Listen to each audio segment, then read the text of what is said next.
আসসালামু আলাইকুম এভরিওয়ান, স্বর্ণাজ কিচেনে আপনাদের স্বাগতম। আজকে আমি আপনাদের সাথে শেয়ার করব গরুর মাংসের টিকিয়া কাবাব।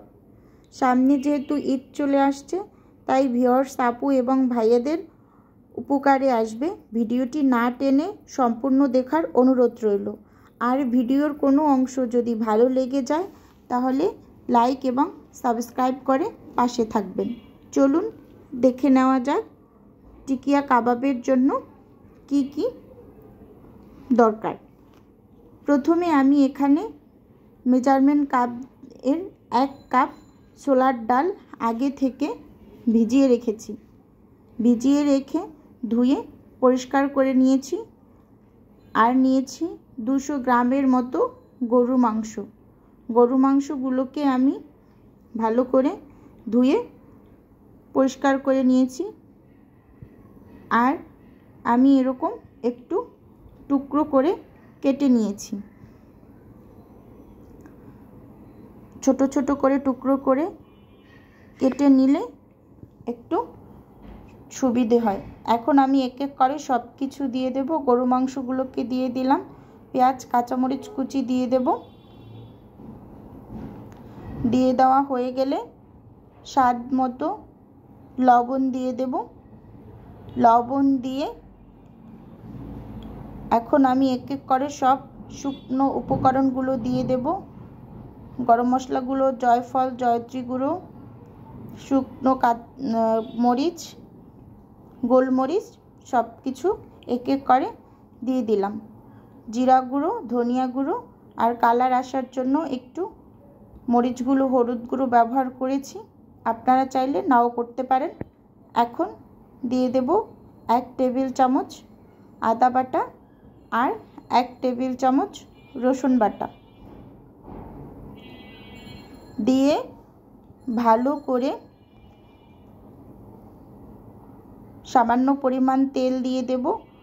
এখন তেল দেওয়া হয়ে গেলে ভালো করে হাতের সাহায্যে একটু মেখে নেব।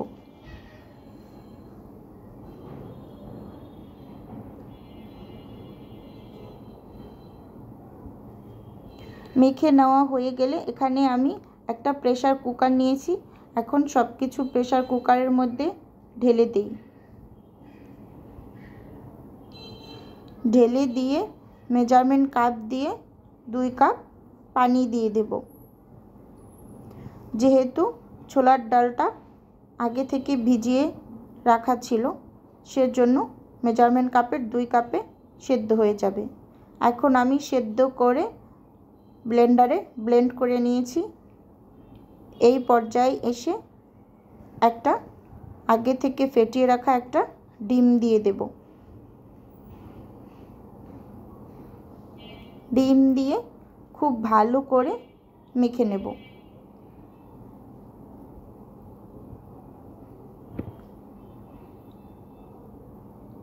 মেখে নেওয়া হয়ে গেলে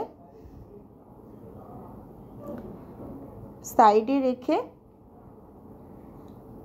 দেব। দেখি এখন হাতের সাহায্যে সুন্দর করে এক এক করে টিকিয়ার শেপ দিয়ে নেব। টেক্সচারটা যখন এই অবস্থায় হবে তখন এক এক করে টিকিয়ার শেপ দিয়ে নিই।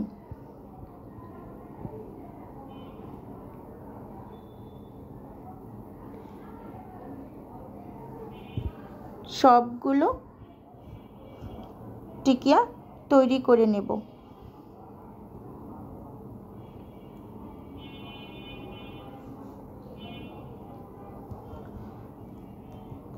টিকিয়াগুলো তৈরি করা হয়ে গেলে 5-10 মিনিটের জন্য একটু ডিপ ফ্রিজে রেখে দেব ভাজার জন্য, তাইলে ভাজতে একটু সুবিধে হয়। এখন চুলায় একটা ফ্রাই প্যান নিয়েছি। ফ্রাই প্যানের ভিতর পরিমাণ মতো তেল দিয়ে দেব। তেল গরম হয়ে আসার পর টিকিয়াগুলো আস্তে আস্তে ছেড়ে দেব। এখন চুলার জাল মিডিয়ামে থাকবে। এই অবস্থায় সব টিকিয়াগুলো দিয়ে দেব। এখন আমি কয়েকটা ভেজে নেব, সেগুলো দিয়ে দিই, আরগুলো ডিপ ফ্রিজে সংরক্ষণ করব।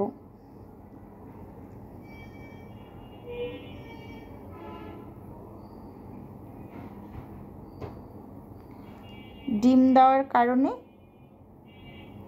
টিকিয়াগুলো ভাজার সময় ভেঙে যাবে না।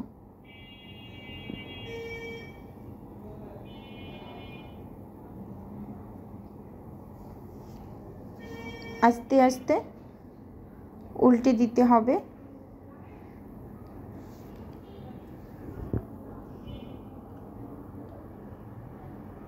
স্প্যাচুলা দিয়ে একটা একটা করে হালকা করে উল্টে দিতে হবে।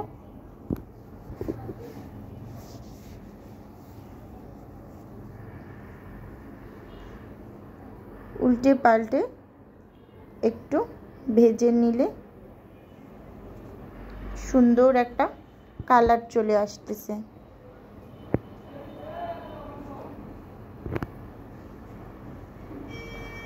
মরিচ এবং হলুদ গুঁড়ো দেওয়ার কারণে টিকিয়ার কালার একদম পারফেক্ট হয়।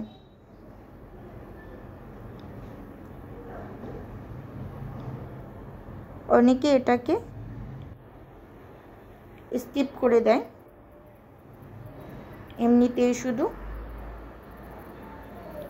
টিকিয়া তৈরি করে।